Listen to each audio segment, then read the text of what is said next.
नमस्कार, मैं Harikishan Meena, assistant professor physics, government girls college Kharwara, mechanics के ई लेक्चर में आपका स्वागत है। आज हम लोग पढ़ेंगे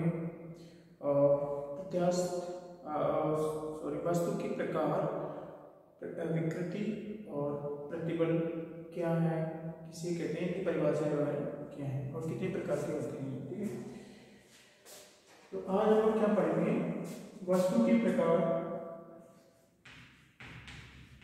वस्तु की प्रकार। ठीक है, वस्तु की प्रकार, विकृति और प्रतिबल। ठीक है,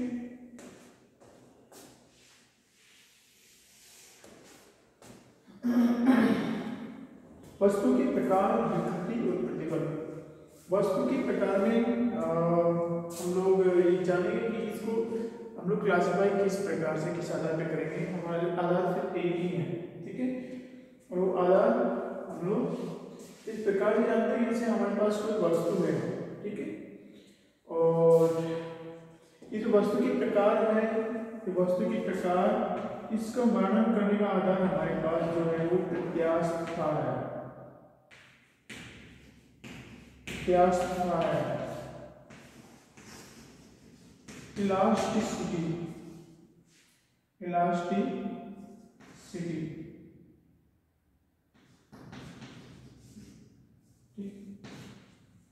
इलास्टिसिटी तो जो हमारा प्रत्यास्थता है वो क्या है, सबसे पहले हमको इसको जानना जरूरी है कि प्रत्यास्थता, इलास्टिसिटी क्या है। जैसे हमारे पास कोई वस्तु है, ठीक है, हमारे पास कोई वस्तु है, तो ये वस्तु, हम लोग ऐसी वस्तु के बारे में अभी जो वर्णन कर रहे हैं वो ऐसी वस्तु है जिसमें कोई आकार है। ठीक है, अर्थात वो वस्तु ठोस है, और ठोस वस्तु का ही यहाँ पे प्रकार का वर्णन करेंगे। ठीक है, ठोस वस्तु की प्रकार। ठीक है, जैसे हमारे पास कोई ठोस वस्तु है तो हम जानते हैं कि ठोस वस्तु छोटे छोटे अणुओं से मिलकर बनी होती है, जो इस वस्तु की अणु है। ठीक है, अब हम लोग क्या करते हैं, इस वस्तु के इस भाग को हम लोग दृढ़ता से कस देते हैं। ठीक है, इसको क्या करते हैं, दृढ़ता से कस देते हैं, और यहाँ से हम उसको पकड़ के खींचते हैं। ठीक, इस पे हुक लगा के इसको हमने खींच दिया। खींचने पे क्या होता है कि इस पे एक ऐसे बाह्य बल, खींचने का मतलब बाह्य बल आरोपित कर दिया हमने इस पे। तो इसके जो अणु है, वस्तु ठोस अवस्था में क्यों है, क्योंकि वस्तु के जो अणु है वो आपस में एक दूसरे को इस प्रकार से आकर्षण बल से जुड़े हुए रहते हैं कि वो वस्तु का आकार बदलने नहीं देते। ठीक है, दृढ़ता से एक दूसरे से बंधे रहते हैं परस्पर आकर्षण बल के कारण।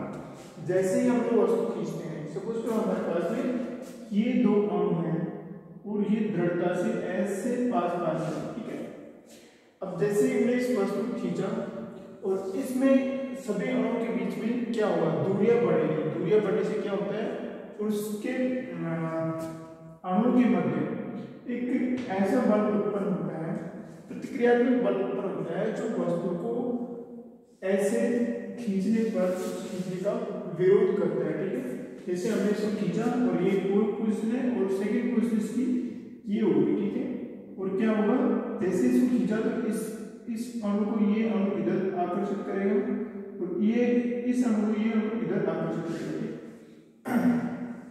परस्पर आकर्षण बल जो इनके बीच में है वो इस वस्तु को खींचने का विरोध करती है। हालांकि वस्तु की लंबाई बढ़ जाएगी।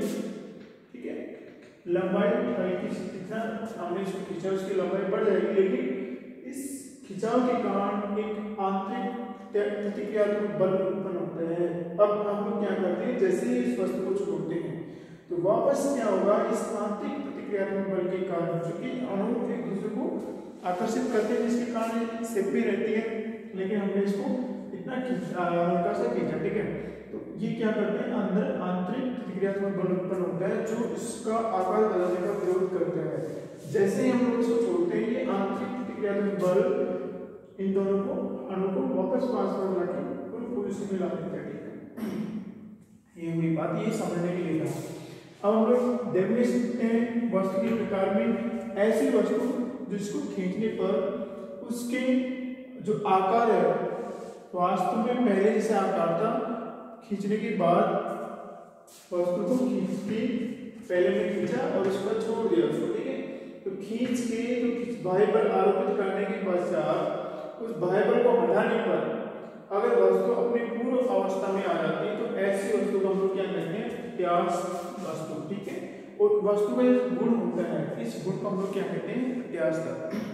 जैसे मेरे पास जो चौक है, इस चौक के जो अणु है क्योंकि परस्पर इस प्रकार आकर्षण बल से एक दूसरे से बंधे रहते हैं कि ये इसका जो शेप है उसको एक निश्चित अवस्था में रखते हैं। अगर मैं यहाँ से इसको धड़ करके इसको यहाँ से ऐसे खींचूं, देखो खींचा है, हालांकि हो सकता हल्का सा खिंचाव होता है लेकिन हमें दिखाई नहीं दे रहा है, लेकिन इस खिंचाव के कारण इसमें एक आंतरिक प्रतिक्रियात्मक बल उत्पन्न होता है जो इसको वापस अपनी पूर्व अवस्था में लाने की कोशिश करता है। जैसे ही मैं इस बल को छोड़ता हूँ तो ये वस्तु अपनी पहले जैसी अवस्था में आ जाती है, ठीक है। अगर आ जाती है तो इस वस्तु को क्या कहेंगे हम लोग, प्रत्यास्थ वस्तु को हम लोग प्रत्यास्थ कहेंगे। और वस्तु का जो गुण है, वस्तु का कौन सा गुण कि वस्तु पर बाह्य बल आरोपित करने पर उसके आकार, आयतन या किसी फिजिकल प्रॉपर्टी में अगर परिवर्तन होता है और फिर हम लोग बाह्य बल हटाते हैं और फिर वस्तु वापस पुनः अपनी पूर्व अवस्था में आ जाती है, अर्थात उसका आयतन पहले जितना हो जाता है या उसकी लंबाई पहले जितनी हो जाती है या कहीं इसका क्षेत्रफल या इसकी लंबाई जो खींचने पे हुई थी वो वापस पहले पूर्व अवस्था में आ जाती है खींचने से पहले। तो वस्तु का ये जो गुण है, यही गुण क्या कहलाता है, वस्तु का ये गुण कहलाता है हमारा प्रत्यास्थता कहलाता है, ठीक है। और ऐसी वस्तु को हम लोग क्या कहते हैं, इलास्टिक वस्तु बोलते हैं, ठीक है, प्रत्यास्थ वस्तु बोलते हैं। तो वस्तु का एक प्रकार कौन सा हो गया, एक प्रकार हो गया हमारा प्रत्यास्थ वस्तु। प्रत्यास्थ वस्तु, प्रत्यास्थ वस्तु क्या करेगी, ये बाह्य बल हटाने पर पूर्व अवस्था में आ जाती है।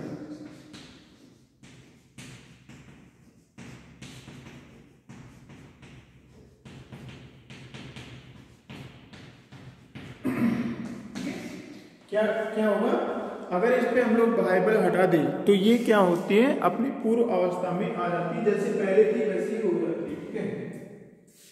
जैसे हमारे पास एग्जाम्पल, हमारे पास अगर रबर होता है तो हम लोग रबर को यहाँ से पकड़ के ऐसे खींचेंगे तो रबर की लंबाई बढ़ जाएगी, जैसे हम लोग छोड़ेंगे उसको वापस अपनी पूर्व अवस्था में आ जाती है। तो सेम है कि ऐसी वस्तु हम लोग क्या कहेंगे, प्रत्यास्थ वस्तु कहते हैं। और ऐसी वस्तु इस पे बाह्य बल आरोपित करने पर ये क्या होती है, इनका जो आकार, लंबाई या जो भी है फिजिकल प्रॉपर्टी होती है जो जिसको हम लोग मेजर कर सकते हैं उनमें परिवर्तन होता है और बाह्य बल हटाने के पश्चात वापस उनकी जो पूर्व अवस्था थी उस अवस्था में चले जाती है, ठीक है। अगर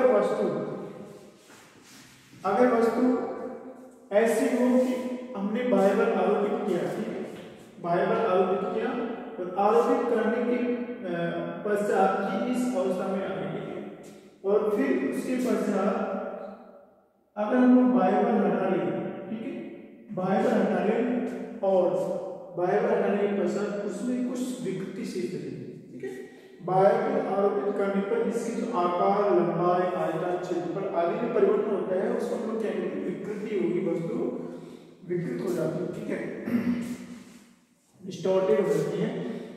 अब हम लोग दूसरे प्रकार की बात करते हैं प्रत्यास्थता के अलावा कि अगर वस्तु को खींचने पे उसकी लंबाई या आकार, आयतन या क्षेत्रफल आदि में परिवर्तन होता है और फिर अगर हम लोग उस बाह्य बल को हटा दें जो उसको खिंचाव का कारण है, हटाने पर वस्तु अपनी पूर्व अवस्था में आने की कोशिश तो करती है लेकिन पूर्णतः पूर्व अवस्था में नहीं आती है, ठीक है, कुछ उसमें विकृति शेष रह जाती है। तो ऐसी वस्तु को हम कहते हैं प्लास्टिक वस्तु बोलते हैं।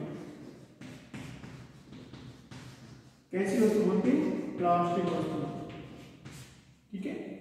इसके अलावा एक और जो वस्तु का प्रकार है, ये सिर्फ प्रत्यास्थता के गुण के आधार पर वस्तु का जो वर्गीकरण हमने किया है, किस गुण के आधार पर किया, प्रत्यास्थता के गुण के आधार पर। एक और प्रकार होता है कि ऐसी भी वस्तु वो सोच सकती है कि हम लोग उस पर कोई भाई बल आरोपित करेंगे और उसके आकार, आयतन या क्षेत्रफल आदि जो फिजिकल प्रॉपर्टी उनमें कोई किसी प्रकार का परिवर्तन नहीं हो, अर्थात उनके अणु आपस में इस प्रकार से तने सघन आकर्षण बल से एक दूसरे से जुड़े होते हैं कि उनको अगर हम लोग उनके बीच की दूरी को हम लोग बाह्य बल लगा के परिवर्तित नहीं कर पाते हैं। तो ऐसी वस्तु को हम लोग क्या कहेंगे?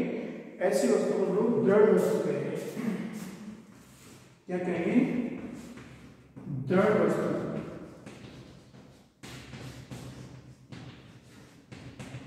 रिजिड बॉडी, रिजिड बॉडी कहेंगे।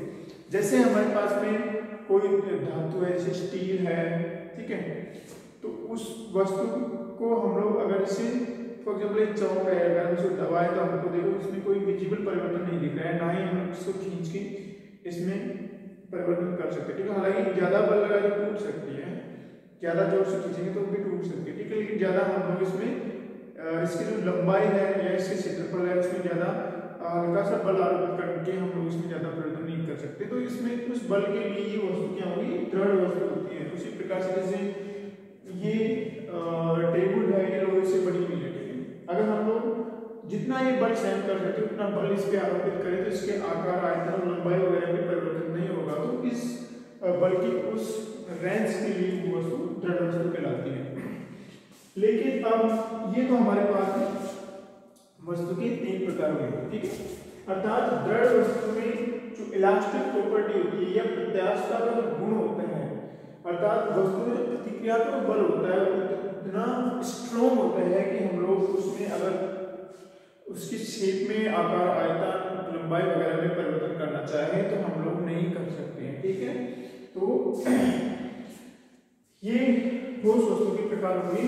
प्रत्यास्थ वस्तु होगी ऐसी वस्तु जिन पर बाह्य बल आरोपित करने के बाद अगर हम लोग बाह्य बल हटाए तो वो वापस अपनी अवस्था में आ जा सकती है, ऐसी वस्तु प्रत्यास्थ वस्तु कहलाती है। प्लास्टिक वस्तु क्या होती है? वो ऐसी वस्तु जिन पर बाह्य बल आरोपित करते हैं तो विकृत हो जाती है, लेकिन बाह्य बल हटाने के पश्चात वो अपनी पूर्व अवस्था में तो आती है लेकिन उसमें कुछ विकृति शेष रह जाती है, तो उसको हम लोग प्लास्टिक वस्तु कहते हैं। और दृढ़ वस्तु क्या होती है? दृढ़ वस्तु में जो प्रत्यास्थता का गुण इतना प्रत्यास्थता का गुण इस प्रकार से होता है कि अगर हम लोग उसके बाह्य बल आरोपित करें तो उनकी जो अणुओं के बीच की दूरी है उसको हम लोग परिवर्तित नहीं कर सकते हैं, अतः उसमें इतना स्ट्रॉन्ग प्रतिक्रियात्मक बल उत्पन्न होता है कि वस्तु के आकार, आयतन, क्षेत्रफल इत्यादि में हम लोग बाह्य बल आरोपित करके कोई परिवर्तन नहीं कर सकते। तो ऐसी वस्तु को हम लोग दृढ़ वस्तु कहते हैं, ठीक है। मैकेनिक्स में हम लोग रिजिड बॉडी के बारे में काफी अध्ययन करते हैं, आगे चैप्टर होता है, ठीक है। तो इस प्रकार से हमारे ठोस वस्तु का वर्गीकरण हो गया 3 प्रकार की। अब हम लोग देखते हैं कि प्रकृति में कोई भी वस्तु पूर्णतः प्रत्यास्थ भी नहीं होती है, पूर्णतः प्लास्टिक भी नहीं होती है और पूर्णतः दृढ़ भी नहीं होती है। अर्थात हम लोग अगर एक बल की सीमा से बाहर जाएंगे, ठीक है, जैसे मैंने कहा कि हम इस पे इतना बल आरोपित किया, इसको मैंने प्रेस किया, ठीक है, तो इसके आयतन, लंबाई, आकार वगैरह में कोई परिवर्तन नहीं हुआ, लेकिन मैं और भी ज्यादा जोर से इस पे प्रेस करूंगा तो इसमें परिवर्तन हो जाएगा, ठीक है। अर्थात बल की एक निश्चित सीमा के लिए ये क्या है? ये दृढ़ है, ठीक है, खींचा नहीं टूटा, लेकिन मैं और भी ज्यादा बल लगाता हूँ तो ये टूट जाएगा, ठीक है। तो उस बल की सीमा तक जहां तक ये नहीं टूटता है ये दृढ़ रहता है, ठीक है। तो मैं कह सकता हूँ कि जो दृढ़ वस्तु है या प्लास्टिक वस्तु है या जो प्रत्यास्थ वस्तु है वो एक रेंज तक की बल की निश्चित सीमा तक ही रहती है, उसके बाद में नहीं रहती है। अर्थात हम कह सकते हैं कि प्रकृति में ऐसे कोई भी वस्तु नहीं है जो पूर्णतः प्रत्यास्थ हो, पूर्णतः प्लास्टिक हो या पूर्णतः दृढ़ हो, नहीं है, ठीक है। तो ये हमारे ठोस वस्तु के प्रकार के बारे में हमने वर्णन किया, किस आधार पे? प्रत्यास्थता के आधार पे। अब हम लोग क्या करेंगे? विकृति के बारे में अध्ययन करेंगे। इसके बारे में अध्ययन करेंगे, विकृति के बारे में अध्ययन करेंगे।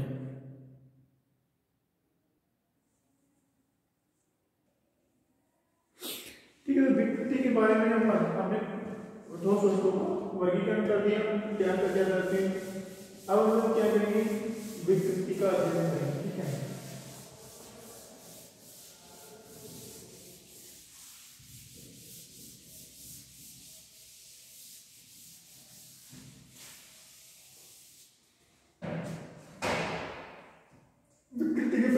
क्या है, विकृति की परिभाषा सेम ही है। जैसे मैंने कहा कि किसी दृढ़ आधार से ये वस्तु बंधी हुई है, ठीक है। हमारे पास कोई लंबाई का बेलन वगैरह है या फिर छड़ वगैरह है, तो दृढ़ आधार से लटकी हुई है। हम इस पे क्या है, एक हुक है यहाँ पे, ठीक है। हमने एक हुक और लगाया और इसको नीचे की ओर खींचा, ठीक है, खींचा, ठीक है। खींचने में क्या होगा, इसकी लंबाई में यहाँ तक वृद्धि हो जाएगी, ठीक है। इतनी वृद्धि हुई इसकी लंबाई। सपोज इसकी लंबाई पहले से L थी, ठीक है, और ये लंबाई इसमें एक्स्ट्रा आ गई L है, ओके। तो विकृति की डेफिनेशन ये है कि इस वस्तु का जैसे आकार, आयतन वगैरह आप परिवर्तन करने का हो सकता है, हमारा अलग अलग बातें हो, या हम लोग चाहे इसके आयतन में परिवर्तन करें या क्षेत्रफल में परिवर्तन करें या लंबाई में परिवर्तन करें, ठीक है। तो बाह्य बल लगाने पर वस्तु के ये गुण है आयतन, आकार, लंबाई, ठीक है, या आकार है या आकृति है, उनमें यदि परिवर्तन होता है, ठीक है, तो उसको हम लोग क्या बोलते हैं, परिवर्तन को हम कहते हैं कि वस्तु विकृत हो गई है, जो वास्तविक क्षेत्र थी वैसे हो गई। जैसे अभी मेरे पास ये चौक था, इसको मैंने, इसमें काफी लंबाई थी, जैसे ही मैंने इसको खींचा तो टूट गई, ठीक है। तो वस्तु उसका आकार बदल गया, ठीक है। फॉर एग्जाम्पल हमारे पास में एक कागज का टुकड़ा है, ठीक है। अब मैं क्या करता हूं, इस पे एक बाह्य बल आरोपित करता हूं, तो इसका शेप देखो मैं मोड़ दिया, तो ये इसमें इसका जो आकार है वो बदल गया। तो हम लोग कहेंगे कि इसके अंदर विकृति आ गई। क्यों आ गई, क्योंकि इसकी जो पूर्व अवस्था थी उस अवस्था से कुछ भिन्न अवस्था है इसकी, ठीक है। तो बाह्य बल लगा करके वस्तु के आकार अत्यधिक परिवर्तन करने को क्या कहते हैं, वस्तु को विकृत करना कहते हैं। अब हम लोग याद करेंगे ये जो विकृति है उसके कितने प्रकार हैं, किस किस प्रकार से ये डिफाइन है। तो सबसे पहले हम लोग जो विकृति का अध्ययन करेंगे वो है अनडायरेक्ट विकृति, ठीक है।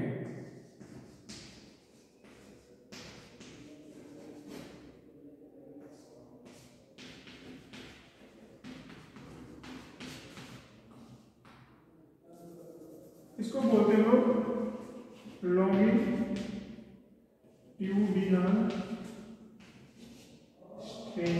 Strain, longitudinal strain.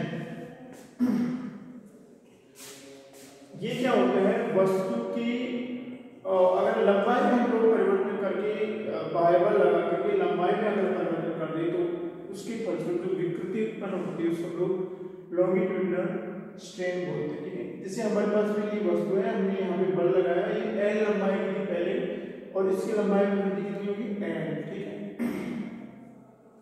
तो ये जो लॉन्गिट्यूडिनल स्ट्रेन होती है वो क्या होगी, हमारी वस्तु पर बाह्य बल लगाने पर उसकी एकांक लंबाई में कितना परिवर्तन हुआ, ठीक है। कितना परिवर्तन हुआ, टोटल परिवर्तन हमारे लिए L है, ठीक है। तो इस L लंबाई में कितना परिवर्तन आएगा, तो ये हमारी हो जाएगी L divided by small l divided by capital L, ठीक है। जितना हमारा परिवर्तन हुआ उसमें हम कुल लंबाई का भाग लगाएंगे, तो ये हमारी अनुदैर्घ्य विकृति आ गई, ठीक है। उसी प्रकार से हमारे होते हैं आयतन विकृति,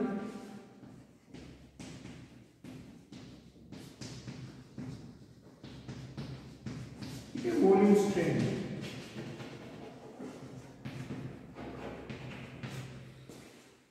अगर जैसे हमारे पास में कोई वस्तु है, जैसे हमारे पास में बॉक्स है, ठीक है, ये घन है हमारे पास में, हम लोग चारों तरफ से इस पे क्या करते हैं, फॉर एग्जाम्पल इसको हम लोग पानी के अंदर डाल देते हैं और प्रेशर बढ़ा देते हैं, ठीक है। तो क्या होगा, इसमें चारों ओर से बल लगेगा, ठीक है, चारों ओर से समान रूप से बल लगेगा, ठीक है।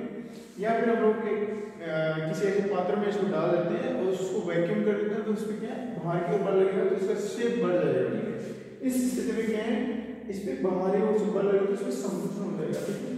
जैसे ये भुजा है, इसकी लंबाई घट जाएगी, इस भुजा की लंबाई घट जाएगी, इसकी भी घट जाएगी, इसकी भी घटेगी, ठीक है। सबकी लंबाई घट जाएगी, यहाँ पे ये घट जाएगा, इसका आकार भी घट जाएगा, ठीक। तो ये क्या है, संकुचित हो जाएगा। तो आयतन विकृति क्या होगी, वस्तु की आयतन में, एकांक आयतन में कितना परिवर्तन होगा, ठीक। हमने बाह्य बल F लगाया, किसी वस्तु पर बाह्य बल लगाने पर उसकी एकांक आयतन में कितना परिवर्तन होता है। जैसे इसके आयतन में परिवर्तन V है और ओरिजिनल आयतन कितना है V, ठीक है। तो हम लोग कहेंगे कि वस्तु की आयतन में कितना परिवर्तन हुआ है, उसमें कुल आयतन का पूर्व में जो आयतन था उसका भाग लगाने के जो अनुपात आता है वो हमारे होते हैं आयतन, ठीक है। यहाँ पे देखो खींचने में वस्तु की कुल लंबाई कितनी होगी, L प्लस स्मॉल l। तो लंबाई में कितना परिवर्तन आया, L plus small l minus पूर्व में कितनी लंबाई थी इसकी, कैपिटल L। तो जो परिवर्तन आया वो हमारे पास L होगा, ठीक है। आप डायरेक्ट कह सकते हैं वस्तु की कितनी लंबाई कितनी और लंबी हो गई है, वही इसकी लंबाई में परिवर्तन आया, ठीक है। उसी प्रकार से आयतन होता है कि पहले से वस्तु का आयतन, ठीक है, वस्तु का आयतन इतना था, प्रेस करने के पश्चात ये कितना हो गया, कितना सा हो गया, ठीक है, दबाएगा ये इतना सा हो गया। देखो पहले इसका आयतन भी था, अब इसका आयतन कितना हो गया, इसका आयतन हो गया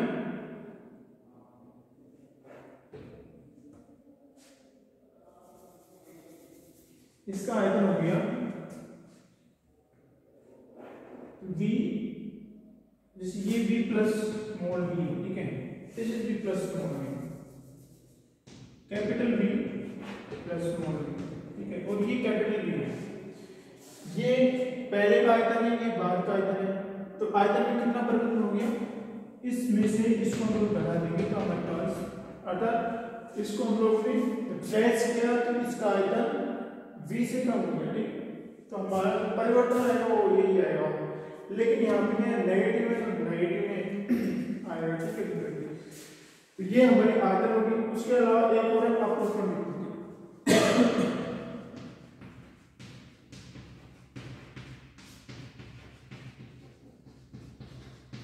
अपरूपण विकृति में क्या है, वस्तु के आकार में परिवर्तन को हम लोग अपरूपण विकृति के रूप में रिप्रेजेंट करते हैं। जैसे हमारे पास में कोई वस्तु है, जैसे इस प्रकार से है कोई वस्तु, ठीक है, इस कोई घन है हमारे पास, ठीक है।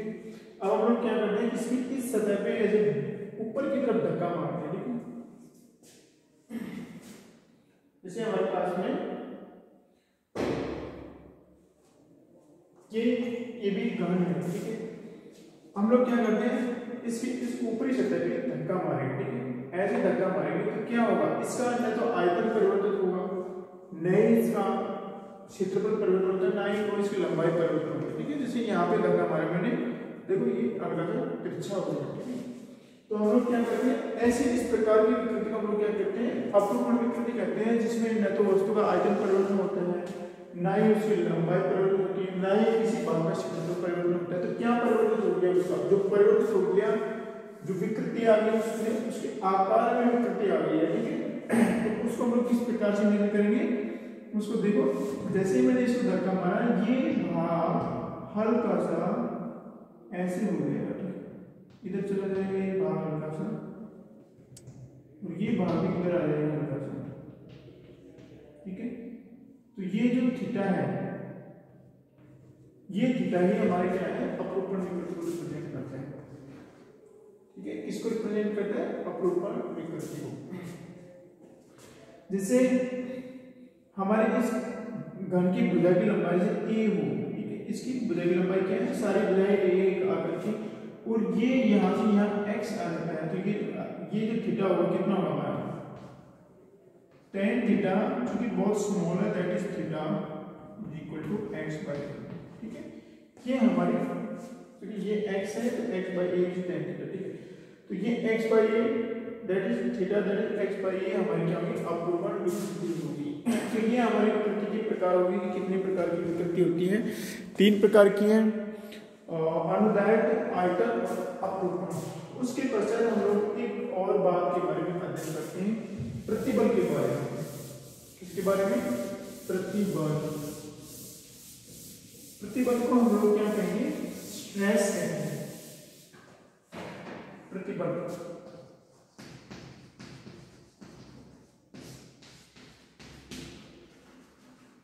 That is stress. जैसे हमने यहाँ पे एक बल F लगा के वस्तु को नीचे की ओर खींचा, या फिर हम लोग कहेंगे कि यहाँ पे एक बल F लगा के उस पे वस्तु को प्रेशराइज किया, ठीक है। तो क्या होगा, वस्तु की यहाँ पे लंबाई में परिवर्तन हो जाएगा। ओके, यहाँ पे वस्तु जो है उसकी जो अणु है, ठीक है, जैसे अणु है, बहुत सारे अणु पास है। इनिशियली जैसे हम लोग वस्तु को बल F लगा के खींचेंगे तो क्या होगा, ये अणु थोड़े दूर दूर हो जाएंगे, ठीक है, इसके अणु दूर दूर हो जाएंगे। और चूंकि अणु एक दूसरे को आकर्षित करते हैं, तो जैसे ही वस्तु को खींचते हैं तो उनके बीच में क्या होता है, प्रतिक्रियात्मक बल उत्पन्न होता है। ये प्रतिक्रियात्मक बल वस्तु के अणु को दूर जाने का विरोध करता है, या यूं कहें कि वस्तु को खींचने का विरोध करता है, ठीक है। हालांकि हम लोग ज्यादा जोर से खींचेंगे तो खींच जाएगी, लेकिन फिर भी ये अपना कार्य करते रहेंगे जब तक कि दूर दूर नहीं होते, बिल्कुल दूर नहीं। वस्तु जैसे मेरा अभी ये चौक टूट गया था, जब तक ये टूटा नहीं था तब तक इसके अणु एक दूसरे को विपरीत दिशा में इस प्रकार से आंतरिक प्रतिक्रियात्मक बल लगा रहे थे कि मेरे खींचने का विरोध कर रहे थे। लेकिन इतना विरोध किया उन्होंने कि एक सीमा के बाद आके वो चौक के दो टुकड़े हो गए, ठीक है। तो क्या है कि तब तक एक दूसरे को आकर्षित प्रतिक्रियात्मक बल के रूप में आकर्षित करके तब तक ही बाह्य बल से ही अलग नहीं होते। उस सीमा तक जब तक ये टूट नहीं जाती वस्तु, उस सीमा तक प्रतिक्रियात्मक बल क्या होता है, जैसे हमने इसमें 1 न्यूटन बल लगाया तो ये उसी प्रकार से एडजस्ट करते हैं अंदर से प्रतिक्रियात्मक बल लगते हैं। 1 न्यूटन बल प्रतिक्रियात्मक बल के रूप में उत्पन्न करते हैं और वस्तु को साम्यावस्था में रहती है, टूटते नहीं है। फिर हम लोग बढ़ाते हैं बल, उसी प्रकार से प्रतिक्रियात्मक बल बढ़ता रहता है। तो हम लोग कहेंगे कि जो प्रतिक्रियात्मक बल है वो इस बल के बराबर और अपोजिट डायरेक्शन में होता है, ठीक है। तो हमारा जो प्रतिबल क्या होगा, प्रतिबल होगा हमारा, प्रतिबल होता है हमारा प्रतिक्रियात्मक बल, प्रतिक्रियात्मक बल डिवाइडेड बाय जिस क्षेत्रफल पर इसको आरोपित किया जाएगी, ठीक है। यह हम लोग चूंकि प्रतिक्रियात्मक बल इस बल के बराबर है F, और जैसे इसका कार क्षेत्रफल E होगी, E वाला, तो हमारा ये होता है F डिवाइडेड बाय E, ठीक है। या कहेंगे बाह्य बल डिवाइडेड बाय कार क्षेत्र। काट क्षेत्र क्या है, क्षेत्र इस पे आरोपित किया गया है। अगर यहाँ पे होता तो हमारे पूरा ये बाहरी एरिया आता है इसका, ठीक है।